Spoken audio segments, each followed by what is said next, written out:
Está no ar, o Jornal Regional. Olá, amigo telespectador da Rede de TV+, TV Arte HD. Começa agora mais uma edição do Jornal Regional e vocês vão acompanhar conosco as seguintes manchetes. Mais de 1.000 terroristas são atingidos por pagers armadilhados para o Hezbollah. Deputada dos Estados Unidos pede a cassação de visto de Alexandre de Moraes do STF. Chuva chega ao Rio de Janeiro e ajuda com queimadas, mas não melhora a crise hídrica no estado. Município de Guapimirim decreta estado de emergência. Morre aos 59 anos Totó Esquilate, o melhor marcador do Mundial de 1990. Motorista que matou colega em trabalho em garagem de ônibus é condenado à prisão. Candidata a vereadora em Magé tem um carro interceptado na cidade e faz um registro de ocorrência por atentado.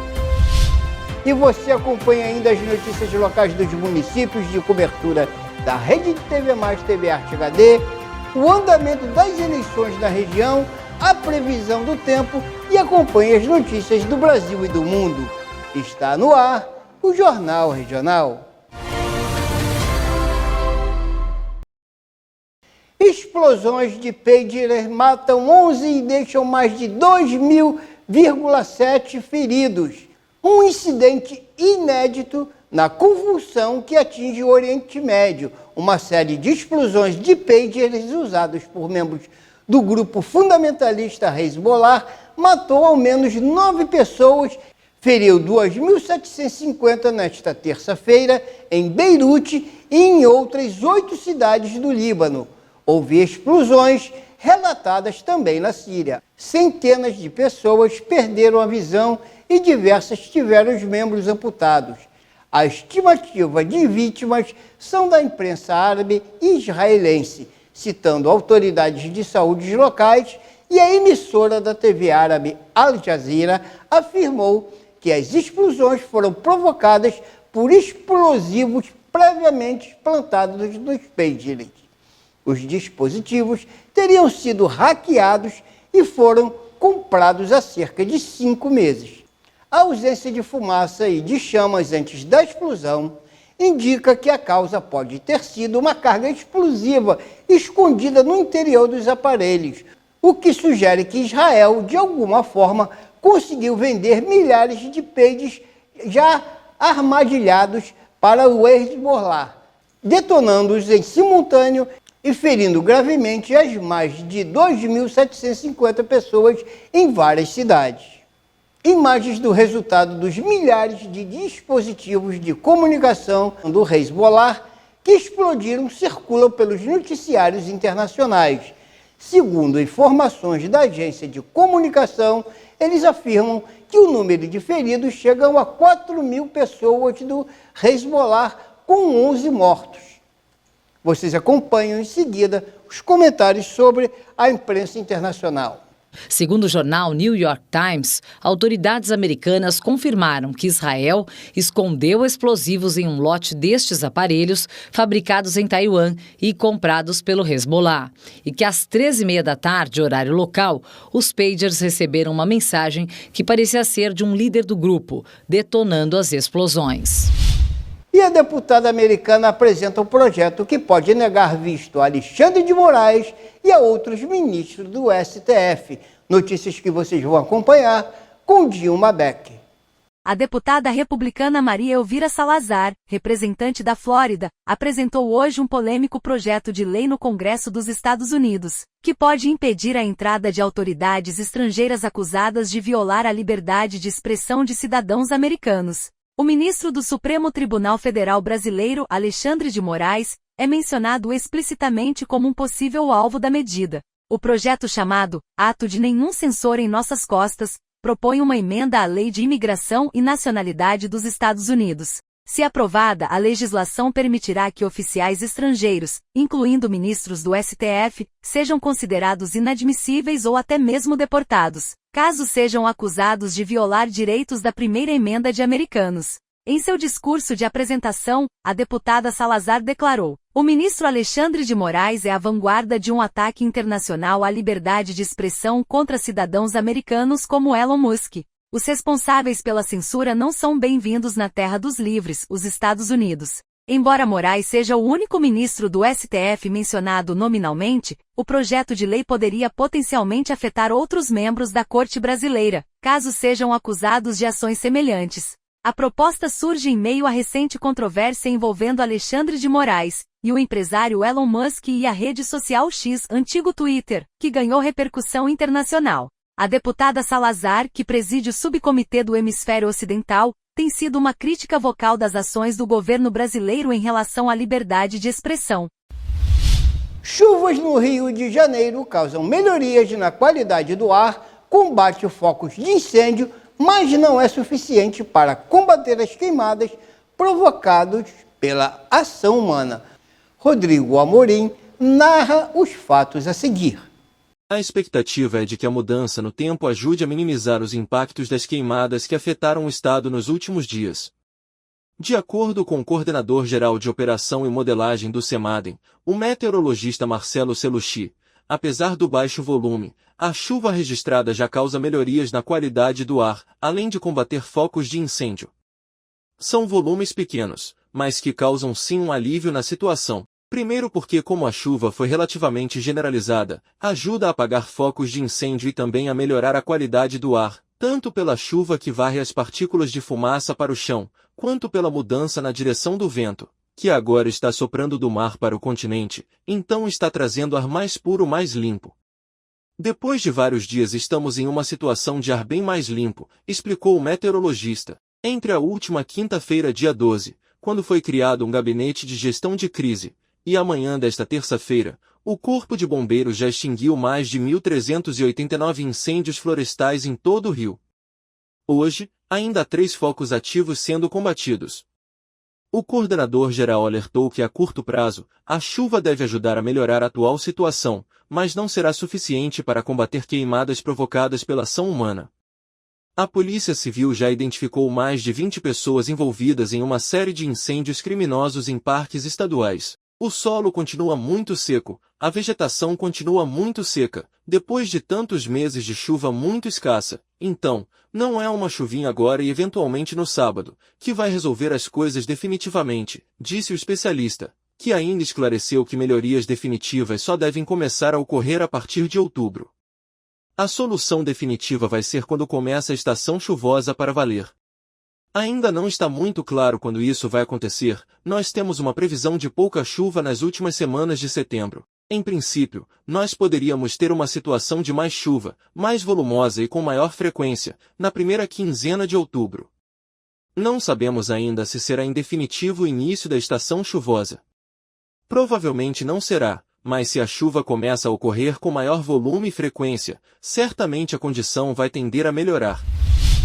E agora uma notícia lá no município de Magé que nós não gostaríamos de saber, mas acontece. Vamos lá. A candidata a vereadora em Magé tem carro interceptado na cidade e registra um registro de ocorrência por atentado. Em reportagem registrada pelo jornalista Vinícius Lourenço do jornal Impacto, acompanhou o sofrimento da candidata a vereadora Flávia Freitas, jornalista no município, que, apavorada, conta a investida sofrida contra seu veículo e faz apelo para que possa caminhar sua campanha com segurança. Acompanhe a matéria com Vinícius Lourenço na porta da delegacia do 6º Distrito da cidade de Magé. Olha, gente, nós estamos aqui na 66DP. Eu acabei de ser chamado pela minha irmãzona, minha amiga, que também é jornalista, Flávia Freitas, candidata a vereadora aqui pelo município de Magé. Foi diretora da Câmara, é jornalista e ela está em pânico aqui. Ela acabou, Flávia, eu queria que você narrasse para as pessoas que estão aí acompanhando como é que foi, o que está acontecendo. Ela acabou de tentativa de derrubar o carro dela aqui no centro de Piavetá. Nós já fizemos aqui na Santos Dumont, não é isso? E Flávia vai contar pra gente o que está acontecendo, Flávia. Aqui, mostra aqui. Aqui, ó, o veículo dela. Aqui. A traseira do carro dela toda quebrada. E Flávia, deixa eu virar a câmera pra você, com calma, encosta aí, apoia. Flávia, narra o que está acontecendo hoje. A gente sabe que o município de Magé é um município muito violento nessa questão. Eu queria que você narrasse para as pessoas que estão acompanhando. Tudo bom, doutor?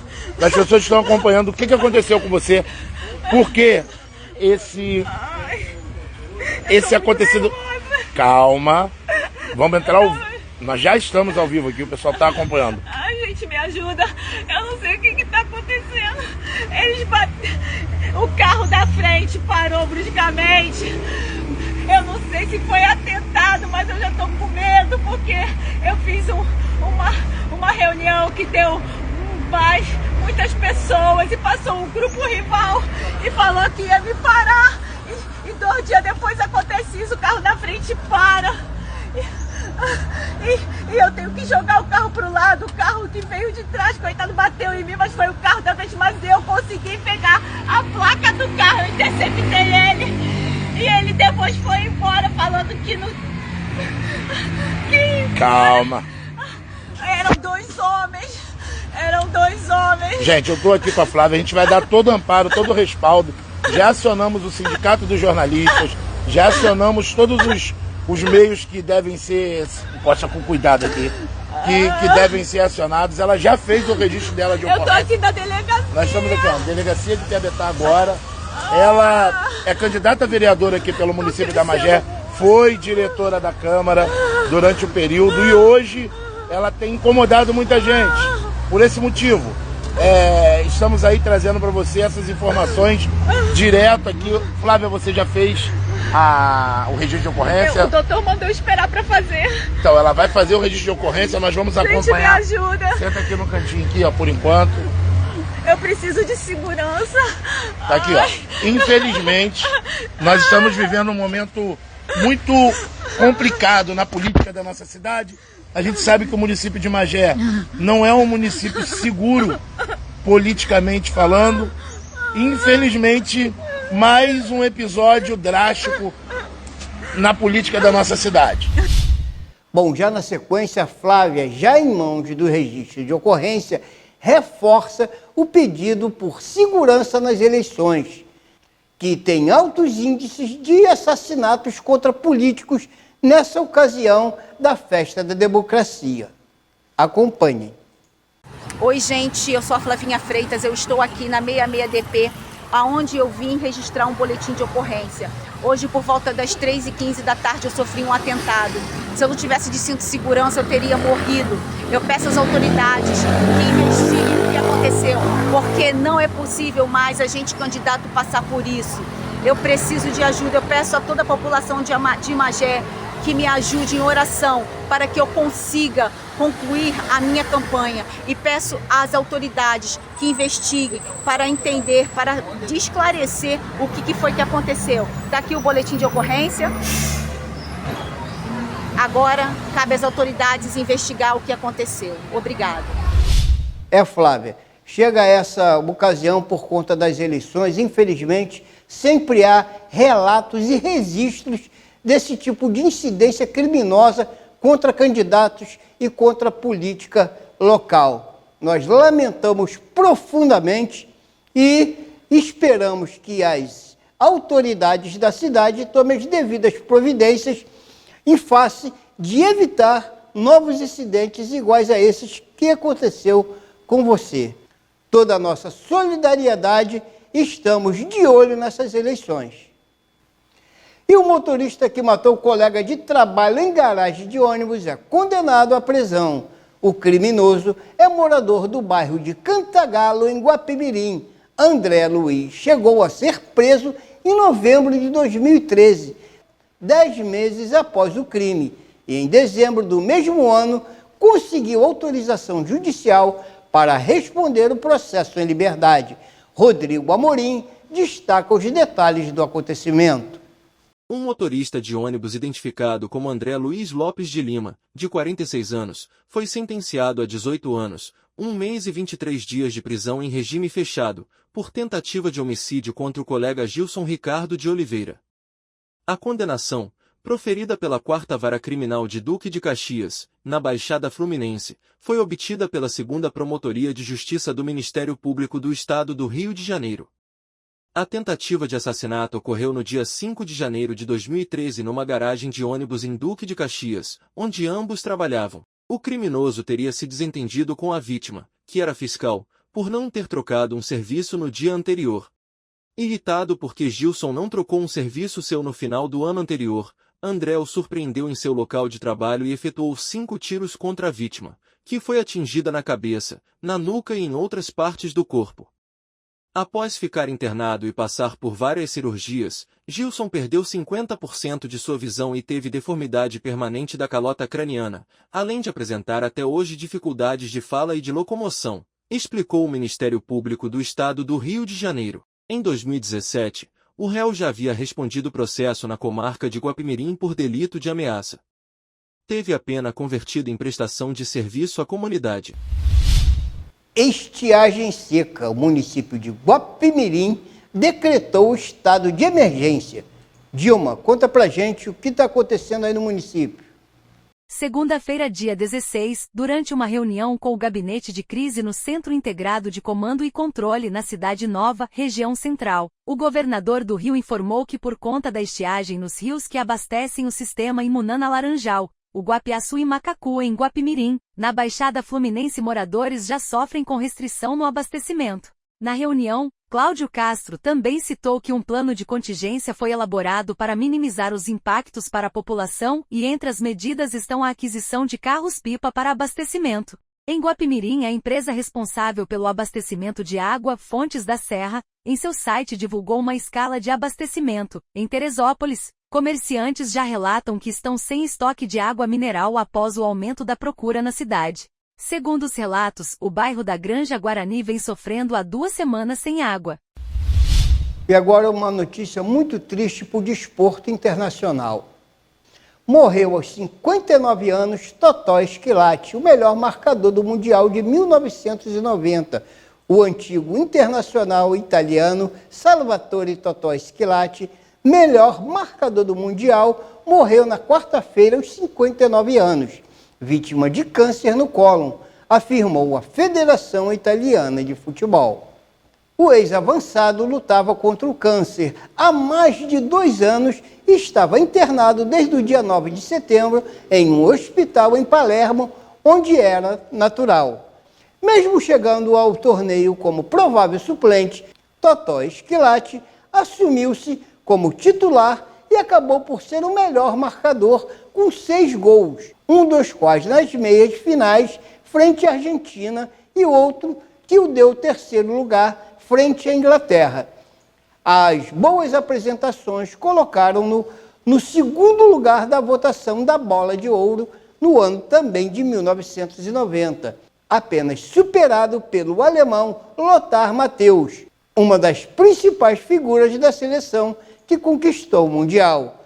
Depois de começar no Messina, Schillaci passou pela Juventus e Inter de Milão. Acabou sua carreira no Japão a serviço do Júbilo Iwata. E agora vamos fazer a nossa cobertura das eleições locais. Solta a vinheta, Luiz.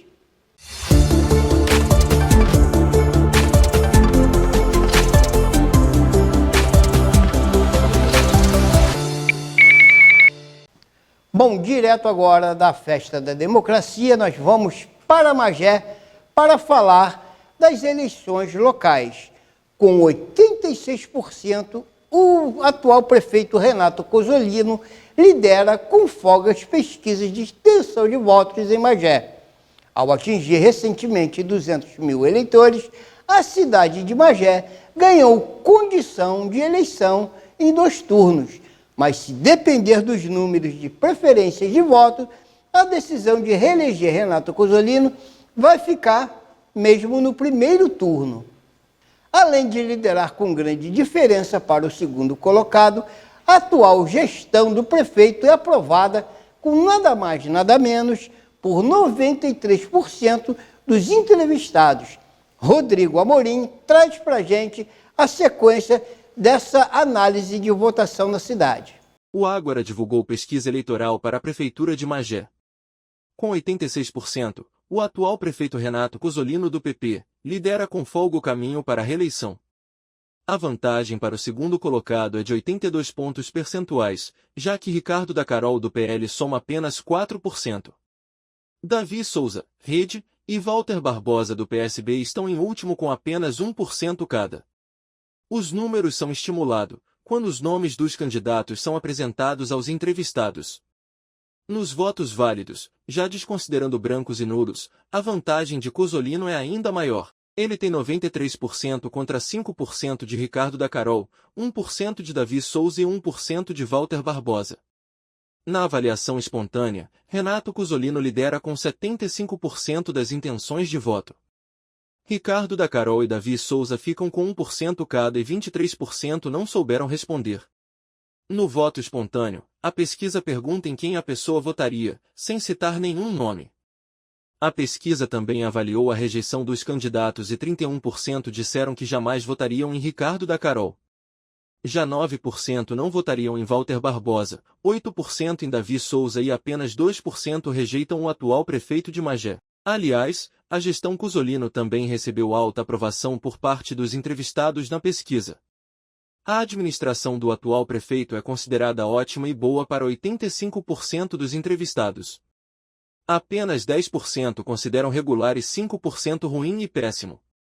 Além disso, 93% também disseram que aprovam o trabalho de Cozzolino à frente da prefeitura. A Ágora entrevistou 419 eleitores entre 16 e 75 anos no dia 9 de setembro. A margem de erro estimada é de 5% e o nível de confiança é de 95%. A pesquisa foi registrada no TSE com o número RJ 03260/2024. Bom, o que se nota na cidade de Magé é que você sequer encontra manifestação da oposição em relação a essa grande vantagem de Renato Cozzolino. Nas ruas, bandeirolas e muita gente em apoio à candidatura de Renato.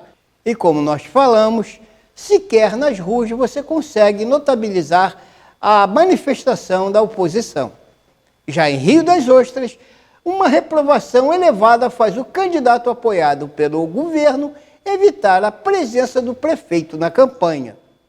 Acompanhando a constante de olho nas eleições municipais em Rio das Ostras, o jornalista Eliseu Pires, em matéria publicada na segunda-feira, atualizou os números da cidade. Vamos acompanhar o que disse o jornalista com Dilma Beck. Acompanhe.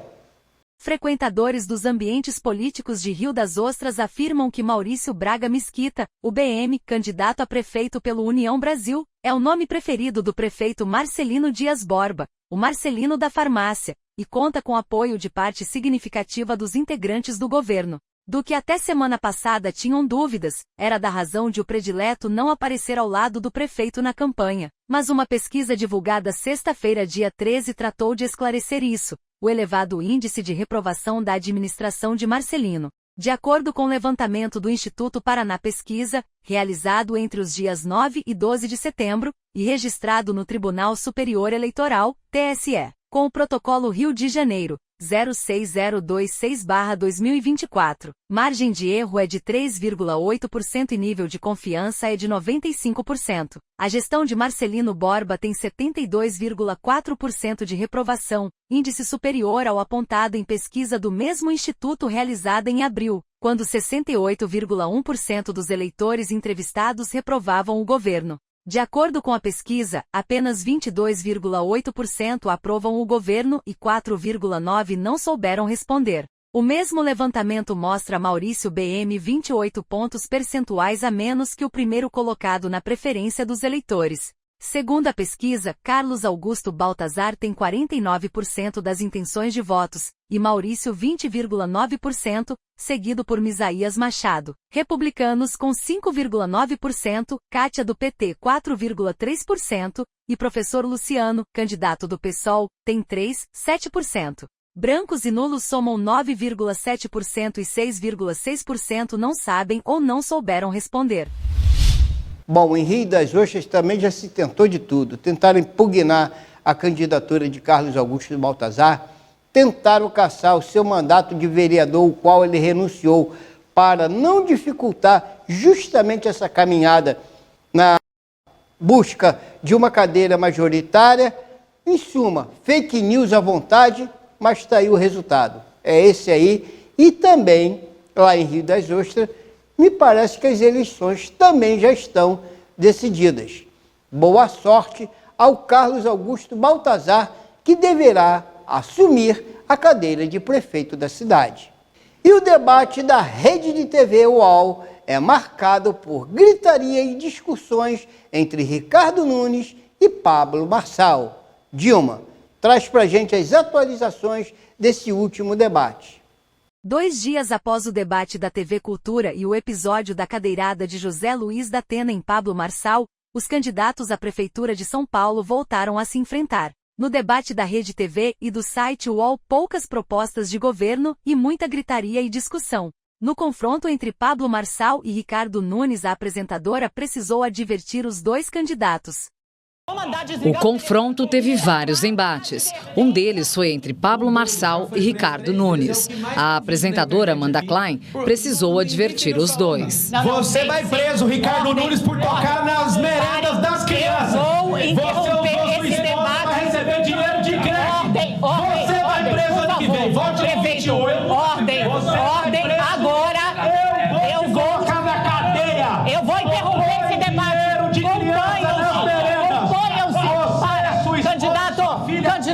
Candidato Marçal, parem os dois. Eu vou mandar desligar o telefone. Está dada advertência aos dois candidatos. Depois, as acusações continuaram entre o prefeito e Guilherme Boulos. A questão das drogas é terrível.